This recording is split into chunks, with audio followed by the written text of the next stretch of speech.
Elon Musk का SpaceX अपने बड़े स्टारलिंक प्रोजेक्ट के साथ इंडिया में इंटरनेट की दुनिया बदलना चाहता है। स्टारलिंक का प्लान है कि वो लो अर्थ ऑर्बिट सैटेलाइट्स के जरिए देश के दूर दराज इलाकों तक हाई स्पीड इंटरनेट पहुंचाए। इससे डिजिटल डिवाइड कम होगा और लाखों इंडियंस जो अभी रिलायबल इंटरनेट से दूर हैं वो कनेक्ट हो पाएंगे। लेकिन इंडिया में स्टारलिंक का रास्ता आसान नहीं है। इंडिया की सरकार अपने स्ट्रिक्ट रूल्स के लिए जानी जाती है और उसने स्टारलिंक के लिए कुछ ज़रूरी कंडीशंस रखी हैं। ये rules national interests, local laws और सिक्योरिटी कंसर्न्स को ध्यान में रखते हुए बनाए गए। स्टारलिंक की कामयाबी इस बात पर निर्भर करेगी कि वो इन रूल्स को फॉलो करता है या नहीं, और साथ ही सरकार को ये विश्वास दिलाता है कि वो देश की सिक्योरिटी और लॉज का पूरा ध्यान रखेगा। स्टारलिंक के लिए एक बड़ी हर्डल है इंडिया में एक ऑपरेशनल कंट्रोल सेंटर बनाना। ये सेंटर इंडियन गवर्नमेंट के लिए एक इंपॉर्टेंट कॉन्टैक्ट पॉइंट होगा, जिससे वो स्टारलिंक के ऑपरेशंस पर नज़र रख पाएंगे। ये कंट्रोल सेंटर कई वजहों से ज़रूरी है। सबसे पहले, इससे इंडियन गवर्नमेंट स्टारलिंक की एक्टिविटीज़ पर नज़र रख पाएगी। इसमें डेटा ट्रैफिक मॉनिटर करना, लाइसेंसिंग एग्रीमेंट्स फॉलो हो रहे हैं या नहीं देखना, और किसी भी गलती को एड्रेस करना शामिल है। दूसरा, ये कंट्रोल सेंटर स्टारलिंक और इंडियन अथॉरिटीज़ के बीच डायरेक्ट कम्युनिकेशन का जरिया होगा, खासकर इमरजेंसीज में।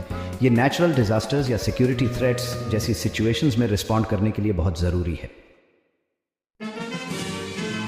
इंडियन गवर्नमेंट ने स्टारलिंक के ऑपरेशंस को लेकर कुछ सिक्योरिटी कंसर्न्स जाहिर की है। ये कंसर्न्स सैटेलाइट कम्युनिकेशन की सेंसिटिव नेचर और नेशनल सिक्योरिटी पर इसके असर को लेकर है।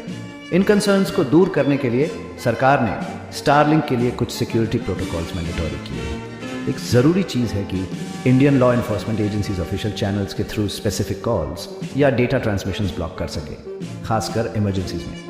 ये ज़रूरी है ताकि स्टारलिंक के सर्विसेज का गलत इस्तेमाल ना हो और पीस एंड ऑर्डर बना रहे। इसके अलावा सरकार ये भी चाहती है कि स्टारलिंक की टेक्नोलॉजी एग्जिस्टिंग कम्युनिकेशन इंफ्रास्ट्रक्चर में इंटरफियर ना करे या नेशनल सिक्योरिटी के लिए कोई रिस्क ना पैदा करे। स्टारलिंक के इंडिया आने से देश के डिजिटल लैंडस्केप में बड़ा बदलाव आ सकता है। कंपनी का सैटेलाइट बेस्ड इंटरनेट सर्विस दूर दराज और अंडरसर्व्ड एरियाज तक हाई स्पीड इंटरनेट पहुंचा सकता है और डिजिटल डिवाइड को कम कर सकता है। बेहतर कनेक्टिविटी से एजुकेशन, हेल्थ केयर और एग्रीकल्चर जैसे सेक्टर्स में ऑनलाइन रिसोर्सेज और अपॉर्चुनिटीज़ के जरिए क्रांति आ सकती है। लेकिन ये फ़ायदे तभी मिलेंगे जब स्टारलिंक इंडियन गवर्नमेंट के रेगुलेटरी और सिक्योरिटी कंसर्न्स को एड्रेस करेगा। स्टारलिंक को लोकल लॉज फॉलो करने, अपनी टेक्नोलॉजी का रिस्पॉन्सिबल यूज़ इंश्योर करने और इंडिया के इंटरेस्ट्स को प्रायोरिटी देने का कमिटमेंट दिखाना होगा।